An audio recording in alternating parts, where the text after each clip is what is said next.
عمران خان صاحب کو الیکشن چوری کر کے دیا گیا تھا، اس کے باوجود انہوں نے مساک معیشت کی پیشکش کی، کیونکہ ہم جانتے تھے کہ ملک کی معیشت جو ہے اس کو مزید ہچکولے نہیں ملنے چاہیے۔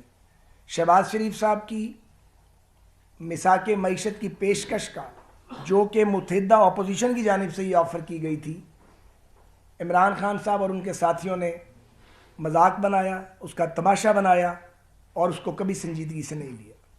اس کے بعد پونے 4 برس وہ وفاق میں حکمران رہے، فیٹف کے معاملے پہ اور دوسری حساس قانون سازی کے معاملے میں جب بھی ملکی مفاد کی بات آئی تو اس وقت کی اپوزیشن نے، ہم نے قانون سازی میں حکومت سے تعاون کیا، لیکن ہر بار ہمیں تانے سننے پڑے، ہر بار ہمیں این آر او کا تانا دیا گیا، حالانکہ یہ بیچارے Imran Khan N R O دینے کے کبھی بھی قابل نہیں تھے۔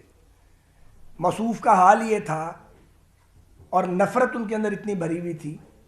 ہم نے بہت سے وزیر اعظم دیکھے ہیں، قومی اسمبلی میں ہم میں سے بہت سوں کو دہائیاں گزر گئی ہیں، یہ پہلے وزیر اعظم تھے جو نشستیں پھلانگ کر وزیر اعظم کی سیٹ پہ آتے تھے تاکہ اپوزیشن والوں سے آئی کانٹیکٹ نہ ہو، سلام دعا تو سوال ہی پیدا نہیں ہوتا۔ پونے 4 سال اس شخص نے نہ کسی سے سلام لی اور نہ کسی کی طرف دیکھنا گوارا کیا۔ ایک فرعونیت تھی عجیب و غریب، ایسی فرعونیت ہم نے نہ کبھی دیکھی تھی اور نہ سنی تھی۔ اس ملک میں مارشل لاء لگانے والے بھی رہے ہیں، انہوں نے سب کے ریکارڈ توڑ دیے۔ اور بہرحال ایک آئینی جمہوری تبدیلی کے نتیجے میں عمران خان صاحب کا دور ختم ہوا، اور تب سے لے کے آج تک جتنی بھی سازشیں خان صاحب نے اور ان کے سہولت کاروں نے اور ان کے ساتھیوں نے کی ہیں، اللہ کے فضل سے ایک ایک کر کے ناکام رہی ہیں، اور جتنی دھمکیاں بھی دیتے رہے ہیں وہ گیدڑ بھپکیاں ہی ثابت ہوئی ہیں۔ اور اس کی بنیادی وجہ کوئی ہماری مہارت نہیں ہے، یہ قدرت کا وبال ہے۔ جو شخص کسی کی پگڑی اچھالے، جان بوجھ کر جھوٹ بولے، خود نالائق بھی ہو، کرپٹ بھی ہو، اور ہر وہ برائی جو اس کے اپنے اندر موجود ہو اس کو بغیر کسی ثبوت کے اپنے مخالفین پر عائد کرے، وہ بہرحال قدرت کے غضب کا شکار ہوتا ہے۔ اور عمران خان صاحب اور ان کے ساتھی بھی اور ان کے سہولت کار بھی مکافات عمل ہی کا شکار ہے۔ جہاں تک بات ہے مذاکرات کی، تو میں یہ گزارش کرنا چاہتا ہوں کہ ماضی میں بھی غیر رسمی روابط ہمارے آپس میں ہوئے ہیں اور ایک سے زائد بار ہوئے ہیں، اور دلچسپ بات یہ ہے کہ یہ روابط بھی خود کرتے ہیں اور پھر شرماتے بھی ہیں بتاتے ہوئے، اور بتانا گوارا بھی نہیں کرتے۔ تو اس وقت بھی ہم نے ان کے دوستوں کو کہا تھا کہ آپ اگر مذاکرات چاہتے ہیں تو فیصلہ تو پی ڈی ایم کی ٹیبل پہ جائے گا، لیکن مذاکرات دنیا میں کبھی مشروط نہیں ہوتے، وہ تو نان سٹارٹر ہو جاتا ہے۔ آپ پہلے شرط عائد کرتے ہیں تو مذاکرات کس بات پہ کریں گے؟ آپ پہلے شرائط عائد کرتے ہیں۔ اور ان کے دوستوں کو یہ بھی بتایا تھا کہ یہ یک طرفہ ٹریفک نہیں چل سکتی، یہ صرف آپ کا ایجنڈا نہیں ہے۔ اگر پی ڈی ایم نے فیصلہ کیا، پیپلز پارٹی اور اے این پی نے سب نے مل کے فیصلہ کیا تو ان کا اپنا ایجنڈا ہوگا۔ اور میں یہ بھی عرض کرتا چلوں کہ ہمارے بعض اتحادیوں کو اس بات پر شدید تحفظات ہیں کہ ان سے بات نہیں کرنی اور کسی طرح کی کوئی فیس سیونگ نہیں دینی۔ ٹھیک ہے، ہم یہ سمجھتے ہیں کہ مذاکرات کا عمل سیاست کا حصہ ہے، مذاکرات سے پیچیدہ مسائل کا حل نکلتا ہے۔ اگلے دن رانا ثناء اللہ صاحب نے بھی یہ بات کی ہے، کل ہی کی ہے بات، میں نے بھی کی ہے، اور بھی ہمارے ساتھی یہ سمجھتے ہیں، لیکن ہر بات کرنے کا کوئی سلیقہ ہے۔ اور اگر عمران خان صاحب سنجیدہ ہیں تو انہیں 2-3 باتیں سمجھ آ جانی چاہیے۔ ایک تو دھمکیاں، بہتان اور گالیاں اور مذاکرات اکٹھے نہیں چل سکتے، اس کے لیے مذاکرات کا ماحول بنانا پڑتا ہے۔ دوسرے یہ کہ مذاکرات ان کی ضرورت ہے، ہماری نہیں ہے۔ تیسرے یہ کہ اگر وہ یہ سمجھتے ہیں یا ان کے بعد ساتھی کہ P D M, P M L N, Peoples Party اور ہمارے باقی جو اتحادی ساتھی ہیں وہ الیکشن سے ڈرتے ہیں، تو یہ خام خیالی نکال دیں۔ ہم نے کوئی پہلی بار الیکشن نہیں لڑنا ہے، ہم نے ساری زندگی یہ کام کیا ہے، سو اگر کوئی الیکشن آیا تو ضرور لڑا جائے گا۔ گزارش یہ ہے کہ ہم یہ سمجھتے ہیں کہ لارجر نیشنل انٹرسٹ میں ہم بات بھی کر سکتے ہیں، قدم بھی اٹھا سکتے ہیں اگر ہمارے اتحادیوں نے اجازت دی، لیکن ہمارا یہ سوچا سمجھا موقف ہے کہ اسمبلیاں قانون سازی کے لیے بنتی ہیں، گورننس کے لیے بنتی ہیں، توڑنے پھوڑنے کے لیے نہیں بنتی ہیں. ہر اسمبلی کو اپنی مدت پوری کرنی چاہیے. یہ ہمارا آج کا موقف نہیں ہے. تو 4 صوبوں کا حکمران اگر کوئی ایڈونچر کرنا چاہتا ہے تو کر لے. ہم نے راستے میں رکاوٹیں کھڑی نہیں کرنی. یہ وہ بھول جائیں کہ ہم ان کا بازو پکڑ لیں گے, انہیں روکنے کی کوشش کریں گے. توڑنا چاہتے ہیں تو توڑ لیں. ہم توڑنے کے عمل کا حصہ نہیں بنیں گے. ہم سمجھتے ہیں کہ اسمبلیاں توڑنا آسان عمل نہیں ہے. یہ لوگوں کے ووٹ اور لوگوں کے دیے ہوئے مینڈیٹ کا مذاق اڑانے کے مترادف ہے. یہ ملک اور قوم کا وقت, توانائی ضائع کرنے کے مترادف ہے. انتخابات وقت پر ہونے چاہیے, ٹرانسپیرنٹ ہونے چاہیے. لیکن ہم یہ ضرور کہیں گے کہ اسمبلیاں اگر آپ نے توڑی خان صاحب تو بے آسرا آپ نے ہونا ہے, ہم نے نہیں ہونا. کیونکہ 2 صوبائی حکومتوں پر اور 2 ریاستی حکومتوں پر آپ کا خرچہ چلتا ہے. آپ لانگ مارچ بھی اسی خرچے سے کرتے ہیں, اپنے جلسے بھی وہیں سے سجاتے ہیں. اور اگر بھاگتے ہیں پتہ نہیں کس خوف کے تابع اور اسلام آباد نہیں آتے تو پناہ بھی جا کے کبھی پشاور میں اور کبھی لاہور میں لیتے ہیں یا ایبٹ آباد میں چلے جاتے ہیں. تو ہمارا کوئی مسئلہ نہیں ہے. آپ اچھی طرح سوچ لیں. اگر آپ نے بات چیت کرنی ہے واقعتاً تو یہ ڈراوا دینے کی ضرورت نہیں ہے کوئی. پھر آپ باقاعدہ جو ایک طریقہ کار ہے سیاست میں آپ رابطہ کریں. ہم اس رابطے کو پی ڈی ایم کی ٹیبل پہ اور اتحادیوں کی ٹیبل پہ لے کے جائیں گے اور سنجیدہ بات کریں گے تو سنجیدہ جواب دیں گے. لیکن یہ بھول جائیں کہ آپ آئینی بحران پیدا کریں گے اور ہم سب آپ کو آئینی بحران پیدا کرنے دیں گے. انشاءاللہ ملک میں کوئی آئینی بحران پیدا نہیں ہوگا. اگر یہ اسمبلیاں توڑیں گے تو جو اسمبلیاں ٹوٹیں گی آئین اور قانون کے مطابق کورس فالو کیا جائے گا. سندھ اسمبلی موجود رہے گی انشاءاللہ, بلوچستان کی اسمبلی موجود رہے گی, نیشنل اسمبلی موجود رہے گی. آخری بات, رانا صاحب نے بات کرنی اور بھی دوستوں نے, ہر بار ان کا یہی کام ہے. یہ اسمبلیوں میں جاتے ہیں, استعفے پھینک کے وہاں سے بھاگ جاتے ہیں. ہم ان کے استعفے اٹھا کے تو وہ لیے پھرتے ہیں, بچائے پھرتے ہیں کہ یار ان کے استعفے آ گئے ہیں, ان کو پتہ نہیں سیاست کب آئے گی, یہ لوگوں کے ووٹ کا مذاق اڑا رہے ہیں, اور پھر ان کے استعفے ان کو واپس کرتے ہیں. تو لگتا ہے کہ اس بار بھی ہمیں یہ کرنا پڑے گا. ابھی بھی ان کے استعفے لے کے ہم بیٹھے ہوئے ہیں, پہلے بھی یہ یہی کام کرتے تھے. تو میں عمران خان صاحب آپ کو مشورہ دینا چاہتا ہوں, اپنی جماعت کی جانب سے سنجیدگی اختیار کریں, کچھ سیاسی تدبر اپنے اندر پیدا کریں, کچھ گہرائی پیدا کریں.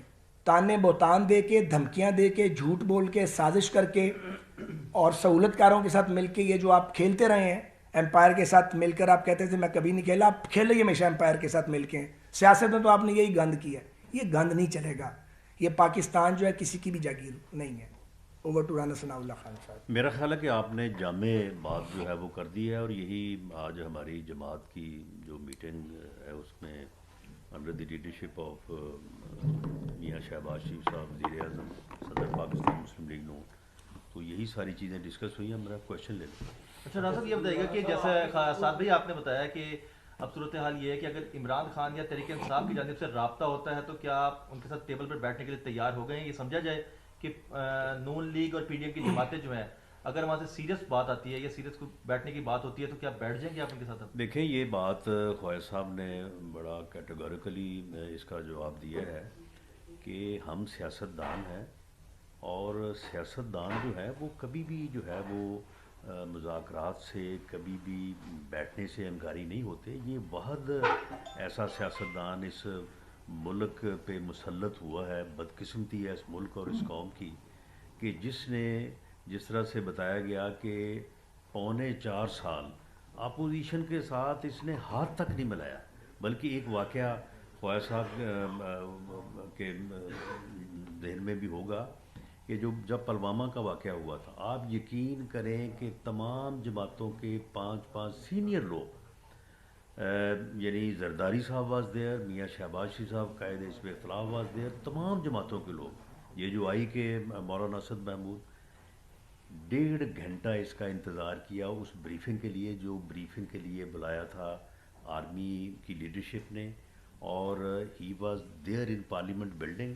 اور آرمی چیف اس وقت جو فارمر آرمی چیف اپنا قمر جاوید باجوہ صاحب تھے, وہ اس کی منت کرتے رہے کہ بھئی ساری اپوزیشن آگے بیٹھی ہے, یہ بریفنگ جو ہے وہ آپ کی صدارت میں ہونی ہے, ہم نے بریف کرنا ہے, یہ قومی یکجہتی کا میسج جائے گا پوری دنیا میں, تو آپ مہربانی کریں آپ چلیں.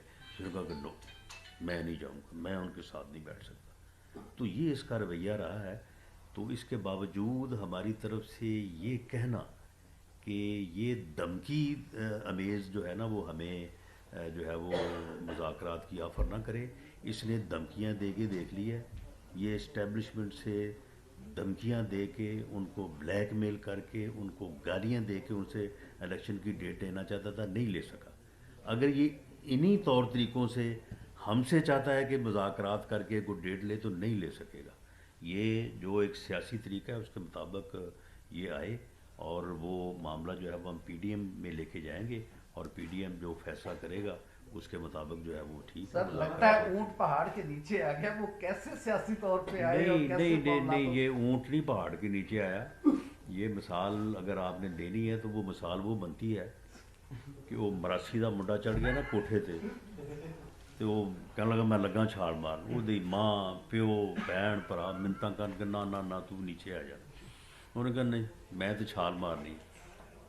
کوئی آدمی وہاں سے گزرا تھا, اس نے ان سب کو ایک سائڈ پہ کہا مارو چھال. تو اس نے کہا یہ ہمارے گھر کی بات ہے تو آپ بیچ میں کیوں دخل دے رہے.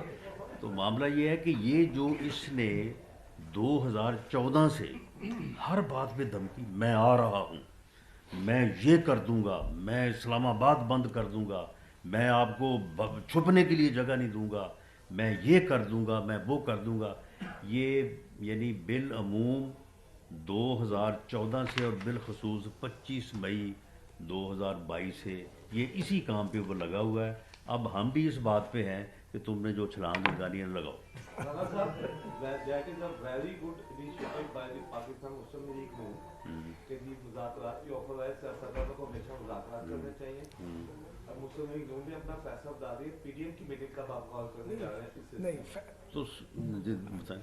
نہیں فیصلہ نہیں بتایا ہم نے, چونکہ میری عرصوں نے بڑی واضح بات کی. رانا ثناء اللہ خان صاحب نے بھی بہت فراحت سے بتا دیا ہے, پھر چوتھی بار بتا رہے ہیں. چونکہ انہوں نے کل پریس کانفرنس کی ہے, ہم سب یہاں لاہور میں آج موجود ہیں, ہم نے اپنی پارٹی کا ویو پوائنٹ آپ کے سامنے رکھا ہے. یہ ہماری رائے ہے. فیصلے کا اختیار اتحادیوں کو ہے جس میں پی ڈی ایم شامل ہے, پاکستان پیپلز پارٹی ہے اور اے این پی ہے. فیصلہ وہی کر سکتے ہیں, لیکن جس انداز میں انہوں نے بال ہماری طرف پھینکی ہے اور دھمکیاں دی ہیں اس کو تو کنسیڈر نہیں کیا جا سکتا.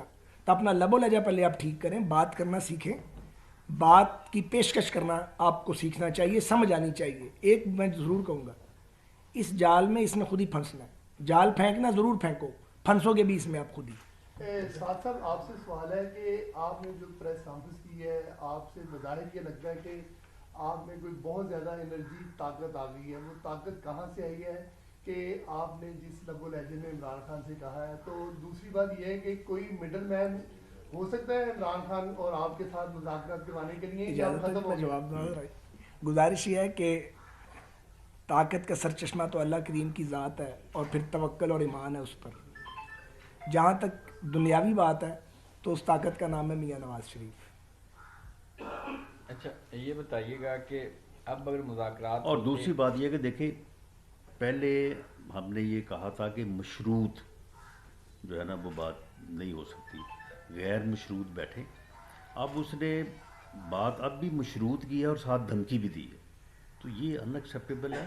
باقی مذاکرات کے لیے وہ جس طرح سے فواد صاحب نے کہا ہے وہ آفر کرے, تو پی ایم ایل این کا بھی اور باقی اتحادی باتوں کو سب کے مشورے سے بات ہونی ہے نا, کہ ہم نے کو اکیلے تو نہیں کرنی بات. اب یہ بتائیے کہ اب بات نہیں وہ سن لے نا. نہیں تیسری قوت جو ہے اسے 6 مہینے سے یہ گالیاں دے رہا ہے, بلیک میل کر رہا ہے, یہی کہہ رہا ہے نا کہ آپ آگے آئیں اور بیچ میں پڑیں اور ہمیں الیکشن کی ڈیٹ لے کے دیں, یہ ان سے کہتا رہا ہے نا. تو اتنا ہونے کے باوجود اگر تیسری قوت نے دخل نہیں دیا اور وہ اپنے فیصلے پہ قائم ہے کہ ان کا کردار جو ہے وہ اے پولیٹیکل ہوگا اور آئین میں جو درج ہے اس کے مطابق ہوگا, تو اب وہ اس سے آگے پیچھے نہیں ہوگا. اس میں یہ ایڈ کر لیں, یہ بالکل رانا صاحب نے درست کہا ہے کہ سیاستدانوں کو ایک دوسرے سے بات کرنے کے لیے 1 منٹ لگتا ہے صرف, لیکن اس کا جب آپ کا رویہ ٹھیک ہو, آپ کا تکلم ٹھیک ہو, آپ کا یہ گالیاں دھمکیوں والا اور یہ شرائط والا معاملہ نہ ہو, تو پی ڈی ایم میں سب تجربہ کار سیاسی جماعتیں موجود ہیں اور انہوں نے ماضی میں بہت مذاکرات کی ہیں اور بہت بڑے پیچیدہ گنجلک مسائل حل کیے ہیں. تو اس میں کسی تیسرے کے مداخلت کی الحمدللہ ضرورت نہیں ہے. ہم یہ کر سکتے لگتا ہیں. ہے کہ آپ اس آفر کو انجوائے کر رہے ہیں, سوچ تو نہیں رہے. یہ آپ سمجھتے ہیں کہ عمران خان کی جو سیاست ہے اس میں تھوڑی سی سنجیدگی آئی کہ اسلام آباد کے اندر چڑھائی سے باز آ گئے اور اس کے بعد اب پیشکش جو مذاکرات کی آپ سمجھتے ہیں کہ یہ سنجیدہ